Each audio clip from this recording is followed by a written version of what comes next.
तो हेलो दोस्तों, प्रारंभ करते हैं पार्ट 2 हड़प्पा सभ्यता का, जहाँ पर हमने सभी मुख्यतः स्थल पढ़ लिए थे। उसके अलावा उसका साइज पढ़ लिया था, विशेषताएं पढ़ रहे थे। ठीक है, तो हमने जो नगर रचना है वह पढ़ ली थी। और अब देखते हैं आगे, जैसे सार्वजनिक स्थल भी मिला है। सार्वजनिक स्थल की क्या विशेषता है? तो महत्वपूर्ण इमारत मोहनजोदड़ो से मिली है सार्वजनिक स्थल की, और इसका साइज याद रखना इतना इम्पोर्टेंट नहीं है, लेकिन फिर भी 39 बाई 23 बाई 8 देख ही लो आप, है ना। फिर स्नान कुंड हेतु सीढ़ियाँ मिली हैं किसके अंदर? मोहनजोदड़ो वाले स्नानागार के अंदर, जिसे सार्वजनिक स्थल माना जाता है। पक्की ईंटों से निर्मित है स्नानागार, फर्श में खड़ी ईंटें लगाई गई है। कुआं, पानी का स्रोत, नालियाँ भी है। और उत्तर की ओर छोटे छोटे 8 स्नानागार हमें मोहनजोदड़ो से मिला है। आपको इसके अंदर याद क्या रखना है? याद कि जो सार्वजनिक स्नानागार है वो हमें कहाँ से मिला है? मोहनजोदड़ो से मिला है, और पक्की ईंटों से निर्मित है। ठीक है, और फिर चलते हैं आगे। विशाल अन्न के भंडार पानी से बचाव है तो ऊंचे चबूतरे पर बनाए गए 6-6 की पंक्ति में मिलते हैं। गेट 23 फीट का है प्रत्येक के अंदर। ठीक है, एक यहाँ पे बना दिया, फिर 23 फीट का गेट, फिर एक यहाँ पे बना दिया, फिर 23 फीट। ऐसे कितने मिलते हैं अपने को? 6-6 मिलते हैं। ठीक है, साइज प्रत्येक का 50 बाई 20 फीट का है, तो साइज सभी का सेम है। प्रवेश द्वार रावी नदी के तट की ओर है।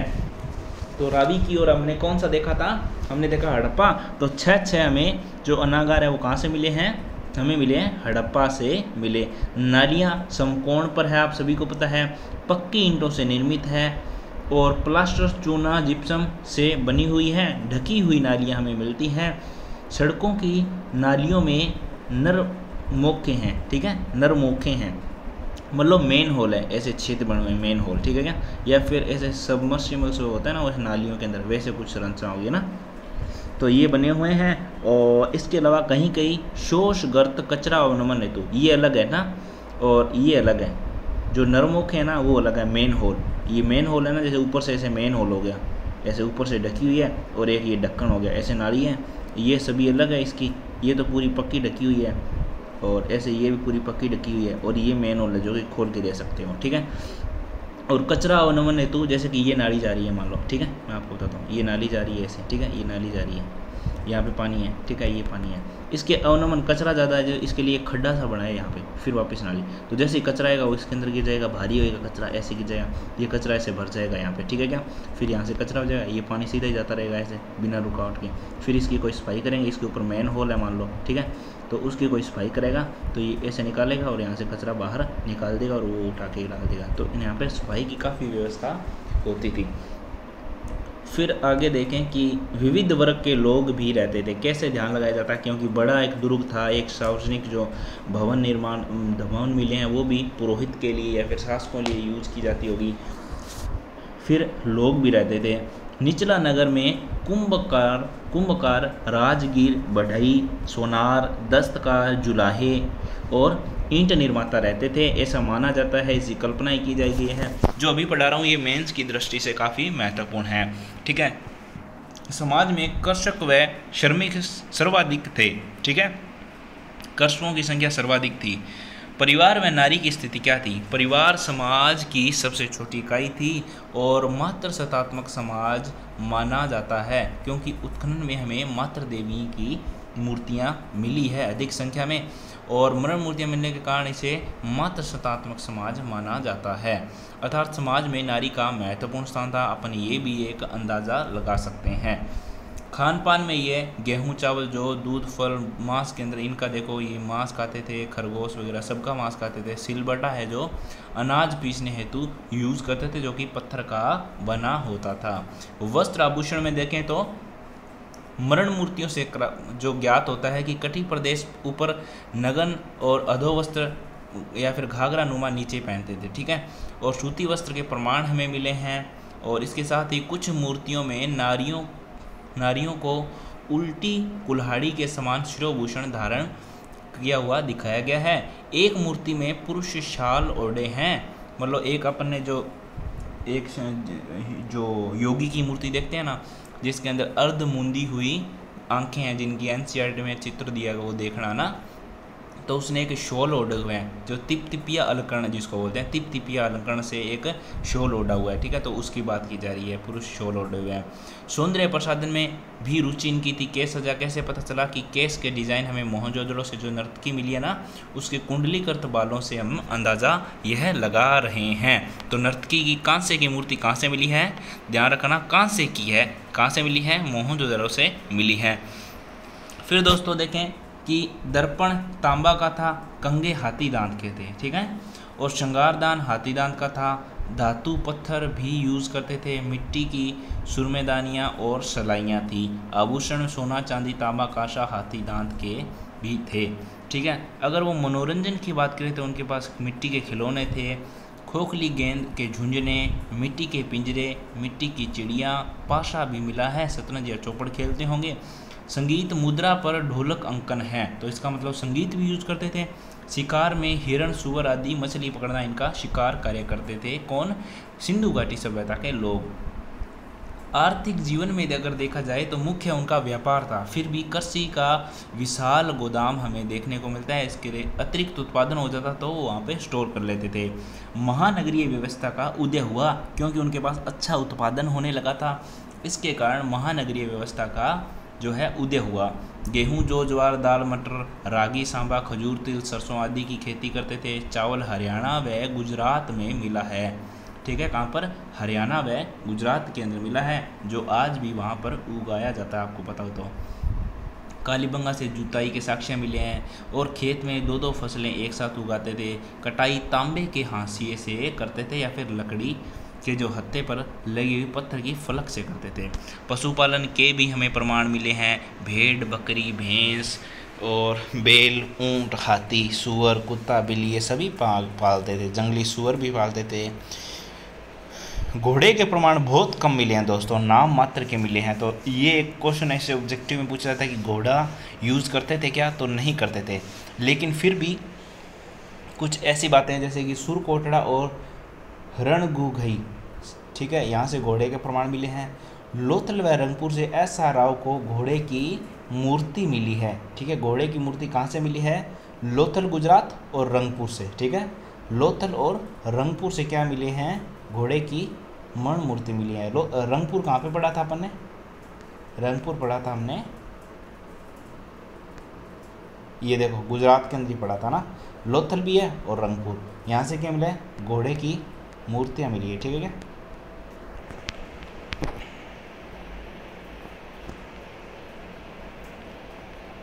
कहाँ पढ़ रहे थे अपन, हाँ यहाँ पढ़ रहे थे, ठीक है। तो लोथल और रंगपुर से हमें घोड़े की मूर्तियाँ मिली हैं, और इसके अलावा वाणकर है ना, जो वाणकर इतिहासकार साहब, उनको घोड़े की अस्थियाँ कहाँ से मिली है, सरस्वती के पेटे से मिली है। तो ओनली ऐसे अंदाज़ा लगाया जा रहा है, कोई ठोस सबूत नहीं मिले हैं, ठीक है क्या। तो हमारे को घोड़े के ठोस सबूत नहीं मिले हैं, और लोथल और रंगपुर से वहाँ से मूर्तियाँ मिली हैं, और एस.आर. वाणकर हैं, उनको घोड़े की अस्थियाँ सरस्वती के पेटे से मिली है। और फिर इनके देखते हैं उद्योग धंधे। कांस्य युगीन सभ्यता थी ये, और तांबे के उस्तरे, छेनी, चाकू, बाणा, गर्भ जो बाण के आगे लगता है, और भाला अग्र जो भाले के आगे रखता है। मछली पकड़ने के लिए कुल्हाड़ी वगैरह, तलवार आदि इनका यूज़ करते थे। और कांसे की नर्तकी मिली है, आपको पता हो तो कहाँ से मिली थी ये कांसे की नर्तकी, मोहनजोदड़ो से। बेल, कुत्ता और रजत व स्वर्ण आभूषण भी मिले हैं।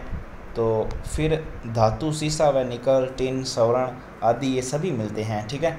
और देखें कि मणका निर्माण का जो उद्योग है वो चनहूदड़ो एवं लोथल से मिला है, ठीक है। चनहूदड़ो व लोथल से मिला है मणका निर्माण का। इससे पहले हमने क्या पढ़ा था कि लोथल और रंगपुर से हमें घोड़े की मूर्तियाँ बनी हैं, और जो मणका निर्माण है उसका उद्योग कहाँ से मिले हैं, चनहूदड़ो व लोथल से। तो लोथल तो सेम ही है, मणका निर्माण में चनहूदड़ो दूसरा शामिल हो जाएगा, ठीक है। और फिर मोहरें प्राप्त हुई है, 2500 मोहरें लगभग प्राप्त हुई है हमें, और शैल खड़ी से निर्मित है। ये ध्यान रखना, बहुत बार क्वेश्चन पूछा गया है कि जो मोहरें हैं किससे, कांसे से निर्मित है, तांबे से हैं, लोहे से हैं, या फिर शैल खड़ी से है। तो क्या है, जो मोहरें हमें सिंधु घाटी सभ्यता से मिली है वो मुख्यतः अधिकतर शैल कड़ी से निर्मित है, और उन पर एक पशु चित्रित है या फिर पशु आकृति भी मिलती हैं, जिनमें जो पशु चित्रित कौन कौन से, एक सींग का पशु है, हाथी, सांड, गेंडे, ये सभी हमें मोहरों से मिले हैं। एक सींग वाला पशु भी मिला है। वस्त्र उद्योग, कपास के कारण वस्त्र होते थे और तकवे व तकलियाँ बहुत से घरों से प्राप्त हुए हैं। वस्त्र पर रंगाई छप कढ़ाई के भी हमें प्रमाण मिले हैं। सुक्ति शिल्प उद्योग, पेंटेड अंगूठियाँ, कंगन, जड़ाऊ, ये सभी मणके वगैरह मिलते हैं। तो मणके मरने के उद्योग कहाँ पे थे, एक तो लोथल में था, एक चनहूदड़ो में था, ठीक है। और घोड़े की मूर्ति कहाँ से मिली, एक तो हमें रंगपुर से मिली, एक लोथल से मिली, ठीक है। फिर व्यापार वाणिज्य, तांबा हमें गणेश्वर खेतड़ी से लेके आते थे, तांबा गणेश्वर खेतड़ी से मिलता था। सोना मैसूर कर्नाटक से, चांदी ईरान या अफ़गानिस्तान से लेके आते थे। वापस बता देता हूँ।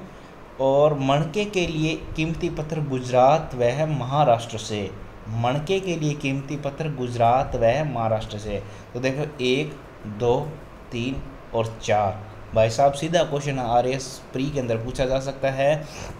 ये आप कर दोगे तांबा गणेश्वर से, लेकिन सोना ध्यान रखना, सोना मैसूर कर्नाटक से। चांदी कहाँ से, बाहर से लेके आते थे चांदी, ईरान या फिर अफगानिस्तान से। राजस्थान वाली चांदी का उस टाइम पता नहीं लगा था, ठीक है। मणके के लिए कीमती पत्थर ये अपने गुजरात और महाराष्ट्र से, नीचे वाला एरिया ना जो गुजरात और महाराष्ट्र से ले लिया। तांबा अपने राजस्थान से ले लिया और सोना भी मैसूर कर्नाटक से ले लिए। लेकिन चांदी ईरान की तरफ से लेके आते थे, ईरान अफगानिस्तान से, ठीक है। मेसोपोटामिया से व्यापार, वहाँ हड़प्पा की 2 दर्जनें मुहें मिली हैं। वहाँ पट्टिका अभिलेख से 3 स्थानों किन किन का मिला है, मेसोपोटामिया जो ईरान की सभ्यता है वहाँ पे 3 स्थानों का एक उल्लेख किया गया मेसोपोटामिया में। दिलमन, मगन, मेलुहा, दिलमन, मगन और मेलुहा से व्यापारिक संबंध होने के उल्लेख मिलता है, जिसमें मेलुहा कहाँ पर था, भारत में माना जाता है, या फिर ऐसे माना जाता है कि जो मेलुहा था वही सिंधु घाटी सभ्यता था, ठीक है। मेलुहा, तो मेलुहा का संबंध किससे था, भारत से था। और कहाँ से मिले हैं, दिलमन, मगन और मेलुहा, ये मेसोपोटामिया की सभ्यता से मिले हैं, ठीक है। एक बार आपको पुनः बता देता हूँ कि सोना कहाँ से लेके आते थे, मैसूर कर्नाटक से। तांबा खेतड़ी कहाँ से लेके आते थे, तांबा लेके आते थे अपने खेतड़ी झुंझुनू से, ठीक है। गणेश्वर खेतड़ी एक ही बात आ गया ना, गणेश्वर खेतड़ी से। और इसके अलावा चांदी मेसोपोटामिया या फिर अफ़गानिस्तान से लेके आते थे या फिर ईरान से लेके आते थे। और फिर हाँ, मणके गुजरात व महाराष्ट्र से लेते थे, मणके गुजरात व महाराष्ट्र से। और जो मेसोपोटामिया की सभ्यता है वहाँ से अपने को एक उल्लेख मिलता है 3 स्थानों का, मेलुहा, दिलमन, मगन, जिनमें से मेलुहा का संबंध भारत से या फिर सिंधु घाटी सभ्यता से माना जाता है। पश्चिमी एशिया से व्यापारिक संबंध लोथल से मिलते हैं। बटन समान मोहरें जो प्राप्त हुई है वह बहरीन द्वीप से, फारस की खाड़ी से भी कई स्थलों से तथा मेसोपोटामिया से भी मिले हैं। तो ऐसा मानते हैं दोस्तों कि जो लोथल जहाँ पर अपना बंदरगाह था, ठीक है, तो वहाँ से व्यापारिक संबंध मिले हैं। जहाँ पर बाट मिली है, मोहरें मिली है ना, जो मोहरें वहाँ पर मिली है ना, वो ही सेम टू सेम बहरीन द्वीप या फारस की खाड़ी में मिली है और उसके समान ही मेसोपोटामिया में मिली है। तो पश्चिम वालों से ऐसे समझा जा रहा है कि उनका व्यापारिक संबंध थे मोहनजोदाड़ो के। फिर माप तोल के साधन, वस्तु विनिमय प्रणाली थी, ध्यान रखें, वस्तु विनिमय प्रणाली थी। बाट गोलाकार और घनाकार दोनों थे, ठीक है, घनाकार भी थे और गोलाकार दोनों थे। और वस्तु विनिमय प्रणाली अधिक प्रचलित थी। हमें मुहरें भी मिलती है लेकिन वस्तु विनिमय प्रणाली प्रधान रूप से थी। और जो बाट है वह चर्ट, जेस्पर, अगेट से मिले हैं। और उनकी जो जैसे साइज है या फिर जिनका मापतोल है ना, वो 1 kg मान लो, जैसे 1 kg है, फिर दूसरा 2 kg, फिर 4 kg, ऐसे दुगने में मिलते हैं, ठीक है, क्या दुगने के अंदर मिलते हैं। 16 के दशमिक में भी मिलते हैं। और 16 का महत्व अधिक कैसे माना जाता है कि सिंधु घाटी सभ्यता में थे। और वर्तमान में भी 16 छंटा का 1 शेर मानते हैं अपन, और 16 आना का 1 रुपया वर्तमान भी मानते हैं। तो 16 का संबंध भारत से पुराना ही रहा है। फिर जो बाट है उनकी लंबाई कितनी थी यह भी आप देख लें, ठीक है। फिर है धार्मिक जीवन। तो प्रथम चिंतन पक्ष आध्यात्मिक मानते हैं और द्वितीय क्रियात्मक पक्ष कर्म कांडों का पक्ष माना जाता है। लिपि अभी तक जो मिली है वह अपठनीय है, जिसके आधार पर अपन ओनली अंदाजे ही लगा रहे हैं। और जो साक्ष्य मिले हैं, जैसे कि माता देवी की पूजा करते थे, शिव की पूजा का प्रचलन था, शिव व काल्पनिक प्राणियों की भी, पशु व काल्पनिक प्राणियों की भी पूजा करते थे। क्योंकि हमने को 3 सींग वाला एक मिला है जानवर, जिसकी मुहर पर आकृति है, तो अपन ऐसे मान रहे हैं कि उनकी कल्पना कुछ काल्पनिक जानवर जो देवता थे वो थे। और पेड़ पौधों के भीतर आत्माओं का पूजन वो करते थे, ऐसे मानते थे उनके अंदर आत्मा और उनका पूजन करते थे। पत्थर के प्रतीक लिंग योनि की भी पूजा करते थे। ताबीज़ तंत्र मंत्र में विश्वास करते थे। योग की प्रतिष्ठा थी, क्योंकि अपने को एक योगी की मूर्ति मिली है और जिसने अर्ध मुंदी हुई आंखें हैं जिसकी, ठीक है, इसी कारण योग की भी प्रतिष्ठा मानी जाती है। फिर मातृ देवी की उपासना भी करते थे। मिट्टी की मण मूर्ति, कुछ पर धुएं के निशान हैं। धूप दीप भी ऐसे करते थे, ऐसे माना जा रहा है कि पुराने लोग धूप दीप भी करते थे। हड़प्पा एक मूर्ति के गर्भ से निकलता, हड़प्पा है ना, वहाँ से एक मूर्ति के गर्भ से निकलता हुआ पौधा दिखाया गया है। संभवतः यह पृथ्वी माता की प्रतिमा है। तो आपसे क्वेश्चन ऐसे पूछा जा सकता है कि पृथ्वी माता की मूर्ति कहाँ से मिली है, तो हड़प्पा से मिली है पृथ्वी माता की मूर्ति। और नर्तकी की मूर्ति कहाँ से मिली है, मोहनजोदाड़ो से। और योगी की भी मोहनजोदाड़ो से। और फिर देखें पशुपति, जिसे मार्शल ने, जो मार्शल इतिहासकार है, उन्होंने शिव कहा है। जो पशुपति की उपासना करते थे, कैसे कि एक मुहर पर इनकी आकृति मिली है। कहाँ से मिली है मुहर, मोहनजोदाड़ो से मिली है। पुरुष आकृति है और पद्मासन में बैठे हैं और त्रिमुखी त्रिशृंगी हैं, ठीक है। सींग जिनके कितने हैं, इस मुकुट सा ऐसे धारण कर रखा है ऐसे, और उसके ऊपर एक ऐसे और एक ऐसे सींग है ऊपर, ठीक है। और चारों ओर इनके हाथी और इसके अलावा गेंडा, भैंसा, बाघ, ठीक है, ये सभी इनके ऐसे आसपास मिलते हैं जो मुहर पे है। शिव के 3 रूप मानते हैं अपने, जैसे कि त्रिमुखी रूपी शिव, पशुपति रूपी शिव और योगेश्वर रूपी शिव। तो उसी के दापे से अंदाज़ा लगाया जा रहा है। तो पशुपति शिव की जो मुहर है वो कहाँ से मिली है, वह मोहनजोदाड़ो से मिली है और शिव की मानी जा रही है। और उन्होंने एक मुकुट धारण कर रखा है जिसके 3 सींग हैं। आसपास हैं जो भैंसा है, बाघ है, हाथी है, वह आसपास घूम रहे हैं, ठीक है। तो गेंडा व भैंसा किस तरफ है, बाईं ओर है। गेंडा व भैंसा बाईं ओर है। और दाहिने हाथ में या फिर सज्जे हाथ में कौन सा है, बाघ और हाथी, जो कि मजबूत जानवर है, वो सज्जे हाथ की तरफ है। ध्यान रखना, आपको याद करवा देता हूँ मैं, है। फिर देखें कि एक बात बता दूं मैं आपको कि घोड़े की मूर्तियाँ कहाँ से मिली है, रंगपुर और लोथल से मिली है। और इसके अलावा जो मणके हैं, मणका के उद्योग के प्रमाण कहाँ से मिले हैं, चंदूदड़ो और लोथल से मिले थे, ठीक है। फिर चलते आगे। एक अन्य मुहर पर एक पुरुष है, योगासन में बैठा हुआ है। एक नाग दोनों ओर हाथ उठाकर उनके सामने घुटने टेक कर प्रार्थना कर रहा है, ये भी अपने को मिली है। फिर कालीबंगा से मिट्टी की पट्टिका से लिंग और योनि के प्रतीक भी हमें मिलते हैं, जिनकी हो सकता है ये पूजा करते थे, ऐसे मान रहे हैं। अग्निकुंड व अग्निवेदिकाएं भी हमें मिली हैं, ठीक है, जो कि कालीबंगा से मिली है, बनवाली से मिली है, राखीगढ़ी से और लोथल से। कालीबंगा हनुमानगढ़, बनवाली कहाँ पे था, और राखीगढ़ी ये कहाँ पे थे, हरियाणा के अंदर। और एक है लोथल, तो लोथल तो गुजरात और कालीबंगा राजस्थान के अंदर, बनवाली और राखीगढ़ी है ये हरियाणा के अंदर है। तो 4 स्थलों से हमें अग्निकुंड या फिर अग्निवेदिकाएं मिलती हैं। और इनमें त्रिभुजाकार कैक की भांति बने हुए हैं। जले अन्न के दाने मिले हैं। मध्य में स्तंभ के स्थान पर ईंट रखी गई है। फिर देखें कि तप और योग का भी महत्व था। जैसे योगासन मुद्रा में योगेश्वर शिव की अपने को मोहनजोदड़ो से जो मूर्ति मिली है वह योगी की मूर्ति मानी जा रही है। और नासिका के अग्रभाग पर एकदम ऐसे मतलब वो बैठे हैं। मिट्टी की मण मूर्ति में भिन्न भिन्न योगासन अवस्थाएं मिलती है, ठीक है। अर्धमुंदी आंखें भी इसी मूर्ति से मिलती है।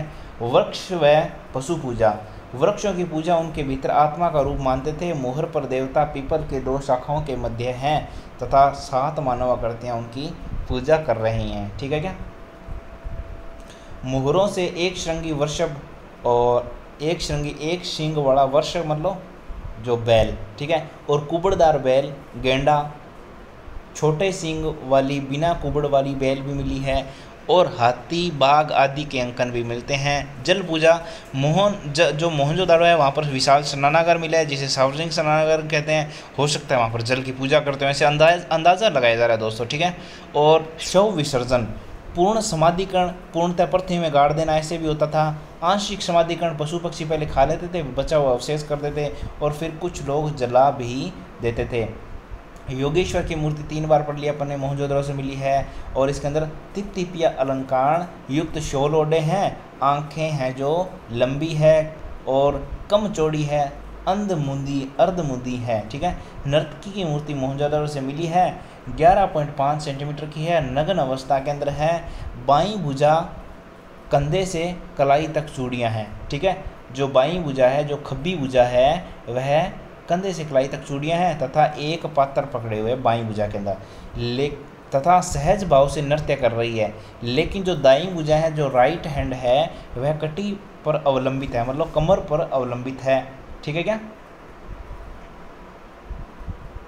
फिर कुछ चीज़ें और हैं। हाँ, तो जो मोहनजोदड़ो या फिर हड़प्पा है सभ्यता, उसमें 425 अक्षर अभी तक खोजे जा चुके हैं। कितने?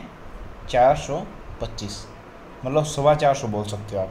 भाव चित्रात्मक है, दाईं मतलब जो राइट है उससे लेफ़्ट की ओर मिलती हैं। अब अभी अपन कैसे गिरते हैं? लेफ़्ट से राइट लिखते हैं ना, लेकिन इसके अंदर राइट से लेफ़्ट की ओर ये लिपि लिखी हुई है और अभी तक अपठित है ये।